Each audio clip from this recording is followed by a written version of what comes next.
My guest today is Ilies Larbi. He is the CEO of Ouinex, a next generation financial trading platform. Of course, it's designed to bridge the gap between decentralized and institutional finance. We'll learn all about this today. Welcome to the show, Ilies. Thank you, Andy. Thank you for having me. It's a pleasure. A pleasure to have you here. Let's do what we do at the beginning of the show. It would be cool if you could please, introduce yourself. Would love to hear just a little bit of your personal and professional backstory. What have you been doing in the lead up to joining the team at Ouinex? Yes, sure. So I come from the traditional finance industry, basically spent over 20 years working for one of the largest brokers based out of New York. Basically, designing and selling trading platforms to a retail audience. I was basically a managing director, then got into their executive committee. And in 2022, decided to move on to new things, notably, set a foot into crypto. So I actually set foot in the crypto world rather late. If you think about 2022, that's pretty much after the biggest bull runs. But I thought it was a really good time to build, and we had identified at that time a gap that we wanted to fill with basically, building Ouinex as a trading platform that is here to address that gap. Yeah. Yeah. All right. Well, do you want to just at the top, I guess, give us a sense of what Ouinex is, who it is for? Yeah, give us the kind of the big picture vision. Sure, absolutely, Angie. So the way we've built Ouinex was really because we identified a gap with our trading community. So basically, over the years, I was able to get in touch with a lot of different traders, and one of the largest French-speaking community was basically backing the project. And the reason why they were backing the project is because they had identified an issue and they wanted it to be solved. And the main issue was that they had a completely fragmented experience whereby if you wanted to trade crypto, well, you had to have an account at a crypto exchange. When you wanted to trade TradeFi products, such as commodities, stocks, stock equities, you had to actually have an account with a TradeFi broker. And so the idea came to basically build a unification of those two worlds into one single platform where users could come in and access the best of the Web3 ecosystem.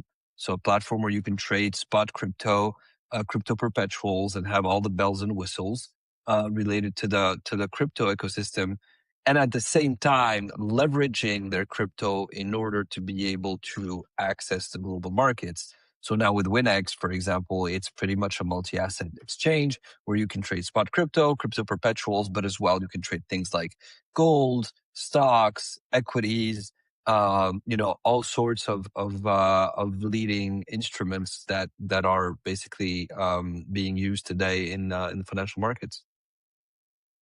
Yeah, fascinating. I've seen you describe most crypto exchanges as like putting retail traders in a tank with sharks, which is, it's a colorful analogy. I think people can understand what you mean. But yeah, walk us through why what you do mean by that and why you think the central limit order book is, I guess, the structural culprit there. I love that question. So think about it this way, right? The center limit order book is definitely one of the most transparent ways to execute trades, but that's provided there's two conditions that are being fulfilled. The first one is that it's in a regulated environment where we can make sure that the market participants aren't quote unquote cheating the system. And the second condition is that the market participants are of same statures. And what I mean by that is when you think about the way a center limit order book works, it's basically clients trading against clients, right? And quote unquote made the best win. And if you look at the way crypto is structured today on the center limit order book, is you and I, Angie, can actually trade on that center limit order book from our phone, sipping a coffee at Starbucks with a, average Wi-Fi connection. And then on that same order book, you can have a market maker or a high frequency hedge fund or a tier one bank trading with a team of 20 traders sitting around the clock, $1 million infrastructure, low latency access to executing their trades.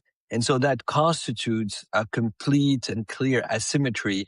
And that's what I mean by, putting the fish in a tank with sharks. Is us, the retail audience, are being put in an infrastructure that is absolutely and completely unfair and makes our chances of actually winning a trade and actually making money all that much lower, right? So if you look at the center limit order book in traditional financial markets, New York Stock Exchange, Euronext for Europe, so on and so forth, retail cannot access that order book, right? They have to go through a broker. So in the US, you'd have to go through a Robinhood or a Schwab, and then they actually, as an institution, go and fight for you to get the best price inside that center limit order book. Not it's not the way it happens in crypto. They've taken that infrastructure and gave it access to anyone to that center limit order book. And this is where you see the asymmetry. And this is what this ends up being, a complete unfair environment for the retail audience. That's when, they start experiencing, their stop loss orders being executed when they shouldn't, market moves that seem erratic, liquidations and all that sort of stuff. So what we've decided to do at Ouinex is actually to eliminate that conflict by doing one thing, is just simply disallowing institutions from trading in that order book and only allowing retail traders to come in. Now, don't get me wrong, we do need institutions because they're the ones that provide the most liquidity and thus the pricing. So, but what we've done is we basically told the institutions, look, we know your business model is to actually, try to make as many trades as possible in order to generate revenue. Here's what we'll do. You guys can compete amongst each other, right? To provide the best buy price or sell price at each instant, right? And we will just show that price to our retail clients in the order book, right? And then our clients will basically have the choice of taking that price or not. But you, as an institution, we will not be giving you any visibility on the order book. We will not be giving you the possibility to take liquidity on our platform. You can only make markets, meaning just provide prices, and you will not be able to go and execute trades. Same thing if you think about limit orders or stop losses or take profits. Everything is sitting on our servers.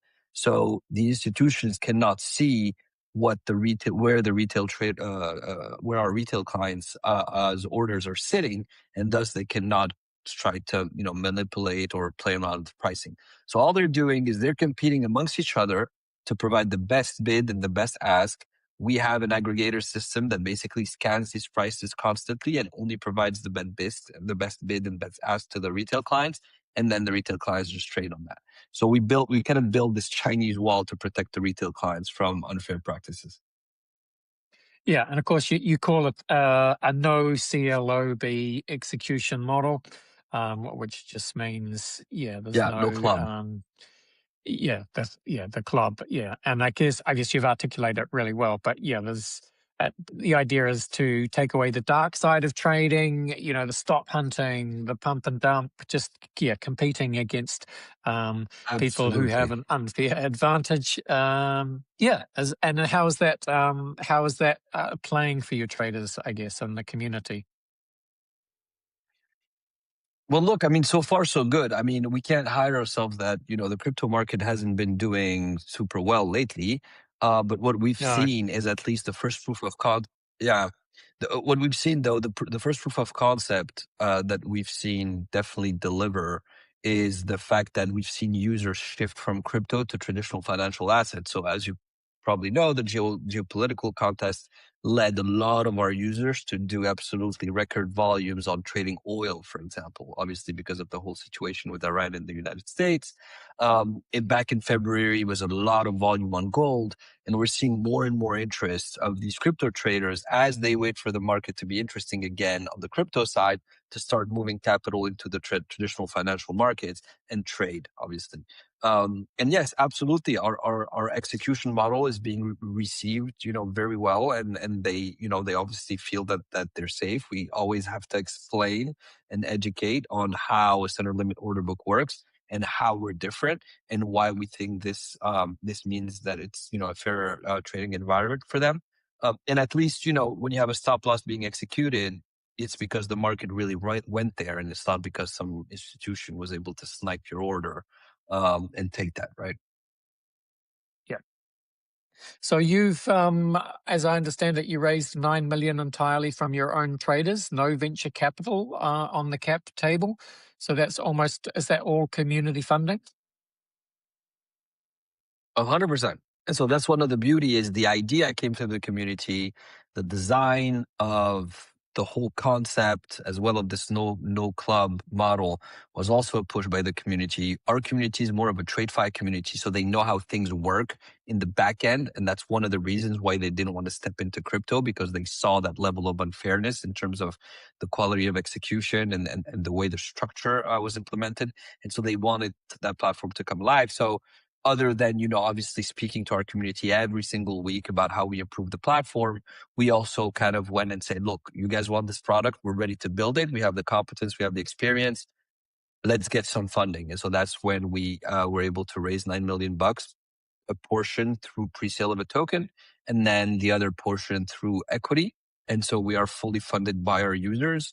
And they're all retail traders. So we do not have VCs, quote unquote, breathing down our neck at this point, or holding a large bag of our future token that's going to be listed in a few weeks, making it, again, a very fair environment where we don't, we aren't basically in the hands of a bigger institution that's trying to, make the most out of this adventure, basically. Yeah. And yeah, so you mentioned there is a token coming soon. So yeah, tell us about that token. What's the process? Is that like an ICO process? How are we running this? Exactly. It's going to be an ICO. We most probably will not be doing a pre-sale because we've already done, and we don't need the money, quote unquote, to do a pre-sale at this stage. And so, the token is a utility token. It's going to allow for users to get reduced trading fees, to get what we call also more derivatives cash back. So basically, anytime you place a trade, you actually get money being credited back directly into your account as a cashback, kind of an incentive, incentivize people to trade. And so there's a lot of utilities attached to the token, a little bit like the BNB on Binance, but kind of the concept's a bit different in the way it interacts with the platform. Pure utility. The good thing is, I would say we have, and we would need to post our tokenomics to prove this, but this will be published soon. We have very low sell pressure, probably for the first 2 years of the launch. And so we just think that not only there's a real product behind the token, which is this platform, and we're fully regulated, so it's a full-fledged operation. Also, there's true utility, low sell pressure, should be for a good investment for people who participate to the ICO. Yeah, makes sense. And for people who want to participate in that ICO or find out more details, what's the best way that they can do exactly that? I mean, I think at this point, the best way is to sign up to our newsletter on ouinex.com, ouinex.com. The other thing is just follow us on Twitter. We're running campaigns right now, and you'll have everything really up to date on Twitter and our Telegram channel. And just back to Ouinex itself, like, are there any restrictions in terms of who can sign up and trade on the platform? Be the first to know who is it based at? So, I mean, in terms of if your question, Andy, is about geographies, we are fully regulated, right? So we're regulated on 3 different continents at this point, and so we do have to abide by some sort of restrictions, right? So, for example, we unfortunately cannot accept U.S. residents, and obviously OFAC sanctions countries, and so on and so forth. Other than that, we're pretty much open to the world. I would say 99% of the people that are probably watching will be able to sign up. Absolutely no restriction on that front. Yeah. And I guess, just as we start to finish up this part of the podcast, what do you see happening next with I suppose, global markets in terms of, there's the convergence of TradFi and DeFi. Crypto has been struggling of late. Stock market has done very well. AI boom is taking all of the attention. Where to from here? Yeah, it's a very good question. So I mean, we're definitely seeing crypto exchanges getting into TradeFi, right? More and more are saying, hey, you can trade gold now. We've seen hyperliquid, huge hype. And then recently they've started, to be able to, user be able to trade S&P even over the weekends. So there's true interest for crypto exchanges that are starting to understand that, they need access to global markets, to give access to global markets to their users in order to keep on generating that revenue and to have that hedge kind of thing. When crypto's down, people can trade something else and build consistent trading volume for their operations. The one thing that I would say is there's two routes that are being taken at this point. The main route that most people are taking is basically providing these traditional finance assets as a a perpetual product, right? What they call futures or perpetuals. That's not the route that we took. And I'll briefly explain why we haven't done this and what the main difference is. When you're basically, trading TradeFi on a perpetual, you're basically, again, center limit order book model. What you're doing here is, in order for you to be competitive in terms of pricing and in terms of also depth of the market, how much liquidity you have behind each price, you need a lot of users on your exchange and market makers to also be able to quote you and provide liquidity for that perpetual. Now, from a pure perpetual perspective, it's a rather new product, probably, 5-10 years. And so you don't have that many, tier one liquidity providers that are able to provide that. So what you're seeing right now on perpetuals on TradeFi is the cost of trading is huge and the liquidity behind each price is low. And I'll give you a very concrete example. On our end, what we've done is we said, look, TradeFi exists for over 100 years. Trading infrastructure is already there. Liquidity providers are all over with huge amounts and very tight spreads and very low cost of trading, right? Talk about foreign exchange, let's say, if you want to trade euro dollar.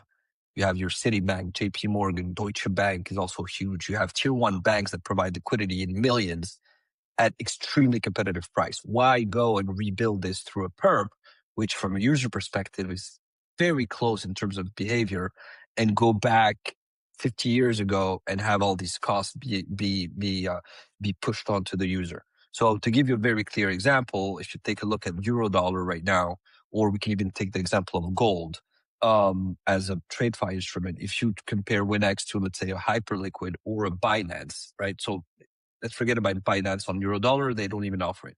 But if you take a look at Hyperliquid, offers Eurodollar on a 3-point spread.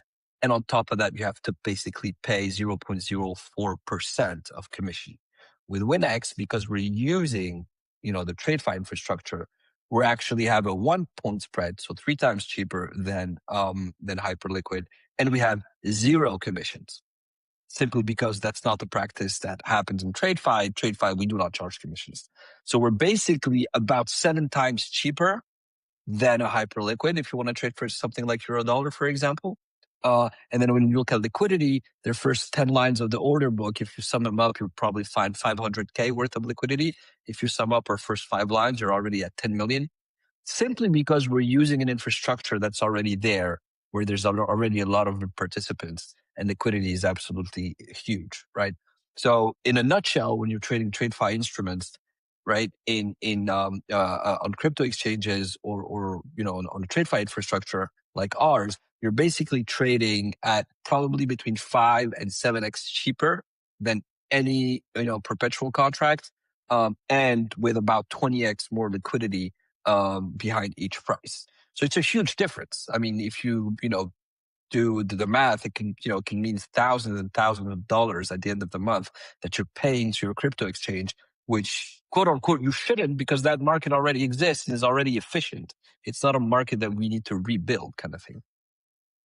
Yeah, makes sense. All right. Well, as we finish up this part of the podcast, Ilies, again, just make the case for why people should go and use Ouinex, and what is the best place for them to, find out more and get involved.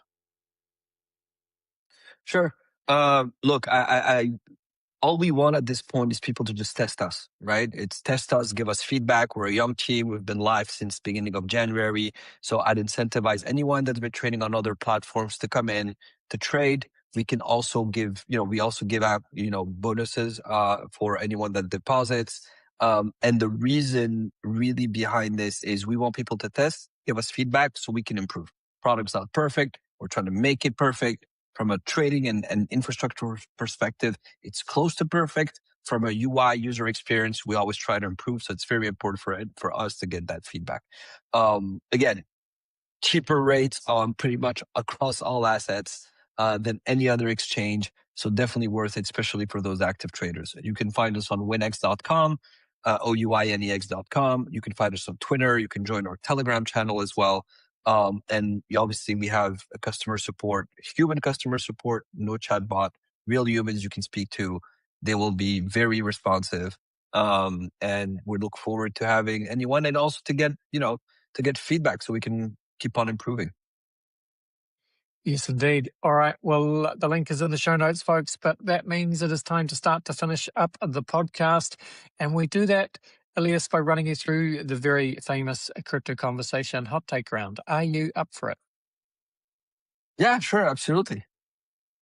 I'm just going to run some questions at you, and I just want you to give me your hot take style answers.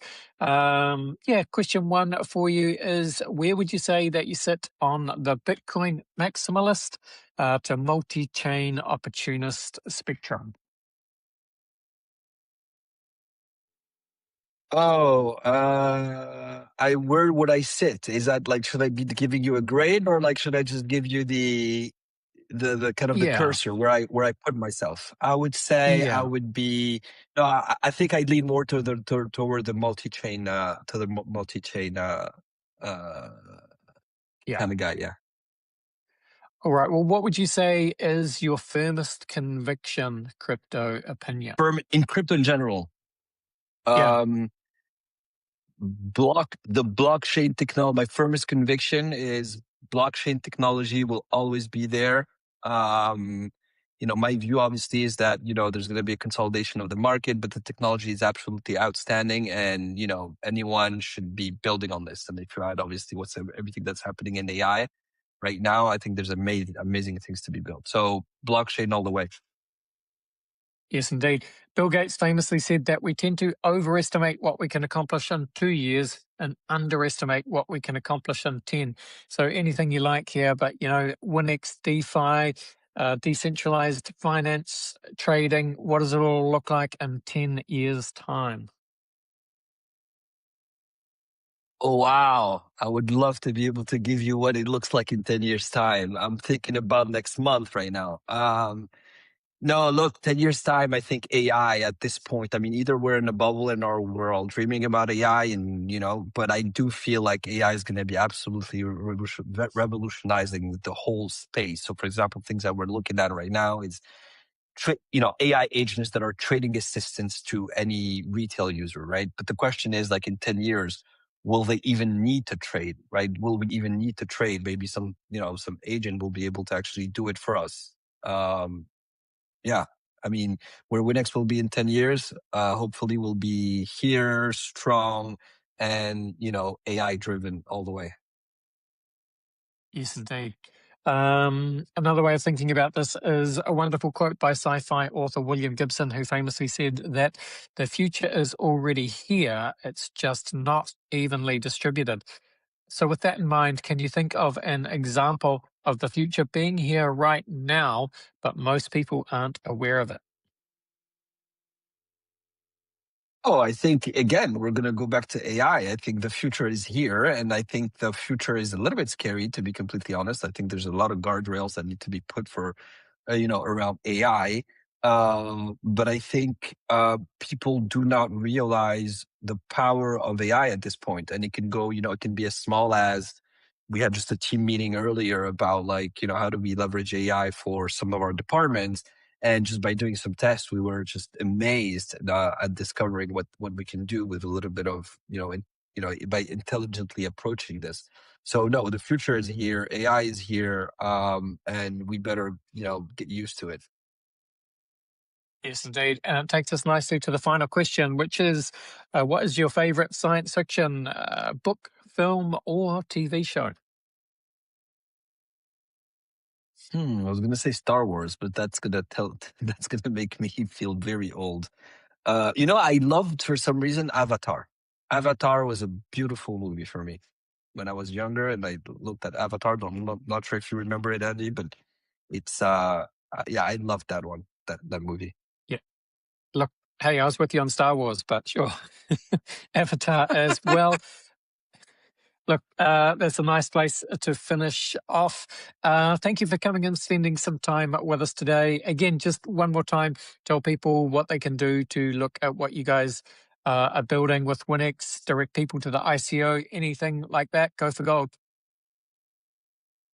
Yeah, absolutely. Again, Ouinex.com, Ouinex.com. Come visit us on our website, sign up for an account. You don't have to deposit. We also have a demo version with virtual funds, real market conditions. So you guys can all actually test the product, test the platform with 10,000 virtual USDTs, and give us feedback. Please be participative with us. We have a very good customer support gathering feedback for us. We're always, looking to improve. Join us on Telegram, on Twitter as well. Again, it's Ouinex. Awesome. Hey, thank you so much. All the best and bye for now. Thank you, Andy. Thank you so much.